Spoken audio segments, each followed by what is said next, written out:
Assalamualaikum warahmatullahi wabarakatuh. Salam sejahtera untuk kita semua. Masih bersama saya Swandi di channel Dunia Ikan Gabus.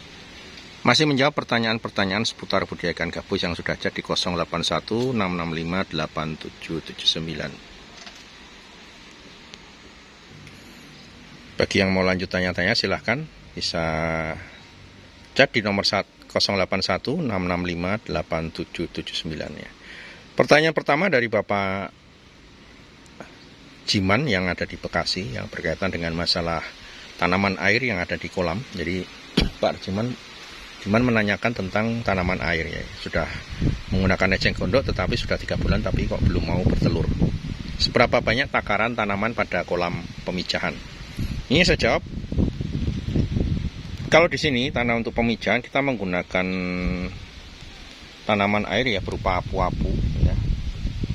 Jadi berupa apu-apu kita berikan di setiap kolam itu minimal permukaan tertutup.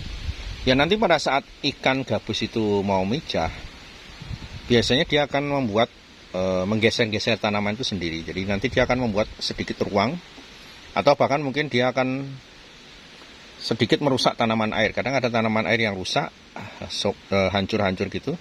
Ada yang hanya digeser-geser oleh induknya. Jadi tergantung nanti dari induknya. Nah kalau di sini tanaman airnya ya segini, kita usahakan penuh ya. Ada sela-sela sedikit saja untuk tanaman air yang ada di kolam.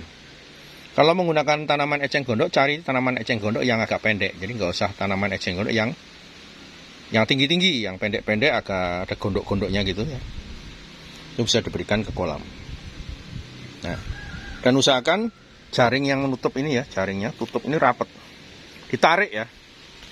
Tarik ya. Kemudian paku di sini juga berfungsi untuk ini ada paku ya, paku ini agar jaring ini nyangkut di sini. Pada saat nanti ada loncatan ikan mengenai jaring ke atas gitu, dia tidak akan lepas karet ini karena terhalang oleh paku yang nyangkut ya, jaringnya nyangkut dengan paku.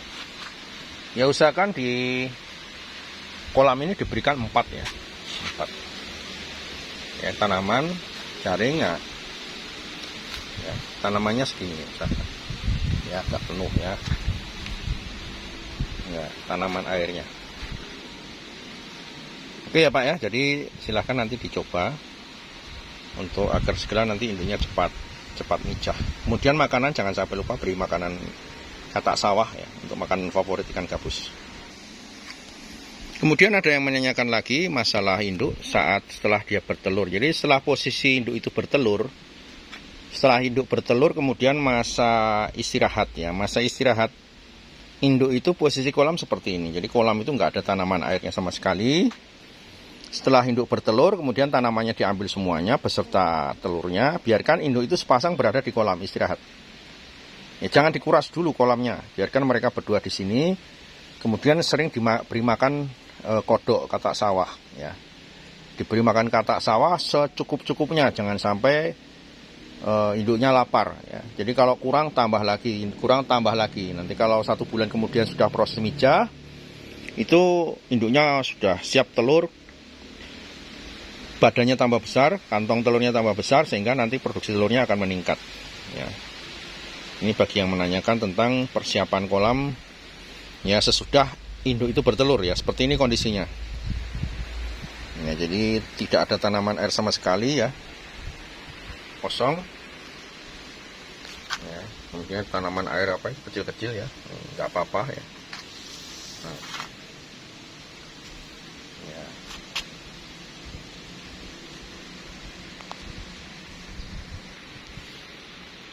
Ia masih melanjutkan pertanyaan-pertanyaan seputar budidaya ikan gabus yang sudah chat di 0816658779 ya. Ya, ini ada pertanyaan dari Bapak Badri ya, Bapak Badri yang ada di Kebumen ya. Ini menanyakan, Pak, saya sudah mencoba untuk memijahkan induk ya, dimana induk saya dapatkan dari alam, tapi ini belum mau berjodoh sepertinya, Pak. Ini bertarung, berkelahi, saling gigit. Salah satu pasangannya ada yang luka. Bagaimana Pak cara mengkarantina? Apakah harus saya pisahkan yang bertengkar atau tetap berada dalam satu pasang.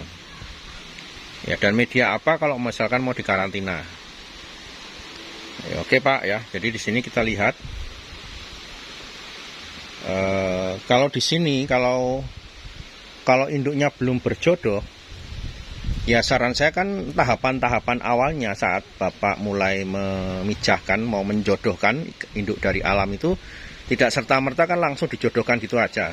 Jadi ada lewat proses karantina, dipelihara dulu, dipuasakan dulu 1 minggu seperti di video saya sebelumnya. Setelah itu nanti kasih makan kodok sampai 2 bulan, ya bagusnya ya. Setelah itu kemudian baru dipuasakan 3 hari, baru kemudian nanti dipilih jantan betinanya, baru dimasukkan ke kolam. Nah biasanya kalau terjadi resiko bertengkar, belum jodoh, ya kalau saran saya mungkin kalau Bapak telaten dipisahkan satu-satu di kolam. Ya yang luka-luka itu biar sembuh dulu. Ya kalau di sini memang kita menggunakan kolam base beton yang ukuran kecil ya. Jadi kalau di sini kolamnya ini ukuran 60 base betonnya. Nah 60 itu kita gunakan airnya cuma pendek, itu 40 cm saja. Jadi dia nggak mungkin lompat karena pertama dia juga luka dan ini tinggi. Ya ikan yang luka kebetulan bertengkar antara jantan dan betina, salah satunya merusak ekornya, ada yang putus, dikarantina di kolam seperti ini kalau di sini. Ya ini kolam ukuran 60 cm. Ya kalau yang luka ya taruh di kolam satu ekor sampai dia sembuh. Ya 1 ekor sampai dia sembuh. Ya. Kalau kebetulan itu betina, kemudian sudah mau bertelur, sudah gendut, sayang kan kalau dipotong, kemudian dipelihara sendiri, dimasukkan ke dalam kolam seperti ini, biarkan sambil diberi obat ya, biar lukanya cepat sembuh. Ya, bisa menggunakan ember juga bisa Pak, cuman kalau ember sepertinya kurang besar ya, kurang tinggi juga ya. Di sini kita menggunakan base beton yang ukuran 60 ya. Base beton ukuran 60, diameter dalamnya 60. Ditumpuk 2. Baik Pak ya, itu ya untuk yang mengkarantina induk ikan gabus. Ya, kemudian ada yang menanyakan, ini saya tidak jawab satu persatu, jadi saya rangkum saja. Yang menanyakan tentang kolam untuk pemijahan, ukuran kolam pemijahan untuk pendederan. Kalau menggunakan kolam semen ukuran berapa Pak? Ya, ukuran kolam semen untuk pendederan ini kalau untuk satu induk ya, induk usia 1 tahun cukup dengan kolam 1x2, ini sudah cukup ya. 1x2 kali 50 cm itu untuk pemijahan induk yang usianya 1 tahun. Ya, bisa menggunakan kolam terpal ataupun menggunakan kolam dari bahan semen ya, beton beton ya, kolam beton ya, seperti ini batako ya. 1x2 kali 50 cm ya. Ini pembuangannya ada di sini ya. Pembuangan menggunakan pipa paralon ukuran 1/3/4 ya, 1/3/4. Gitu ya Pak ya, yang menanyakan tentang ukuran kolam induk untuk pemijahan. Bukan kolam induk ya, kolam pendederan setelah bertelur. Ya, untuk nebar telurnya di sini.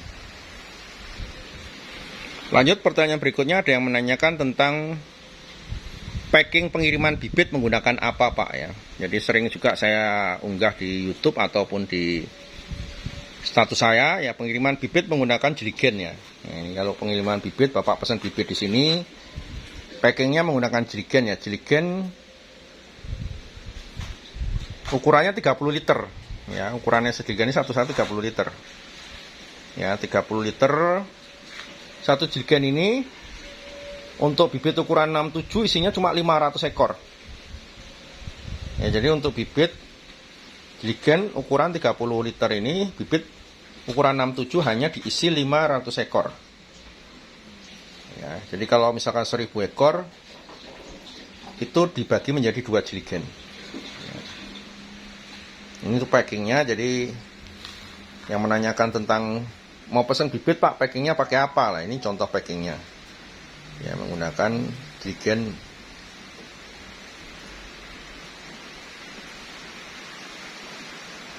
dan aman nanti ya, tanpa menggunakan oksigen ya. Jadi kalau packing gabus memang tidak menggunakan oksigen, karena oksigen ada keterbatasan waktu. Jadi kalau oksigen satu plastik diisi 1000 itu perjalanan 1 kali 24 jam misalkan nggak akan kuat dia. nggak akan kuat ya, kecuali memang satu ikannya satu plastik cuma 1 ekor ya bisa kuat, tapi kalau dalam satu tempat diisi 1000 ekor nggak akan kuat dalam perjalanan 1 kali 24 jam. 8 jam aja sudah kita khawatir ya. Baik pemirsa, masih ikuti terus channel Dunia Ikan Gabus, jangan kemana-mana, kita akan masih menjawab pertanyaan-pertanyaan seputar budidaya ikan gabus yang sudah chat di 0816658779. Assalamualaikum warahmatullahi wabarakatuh.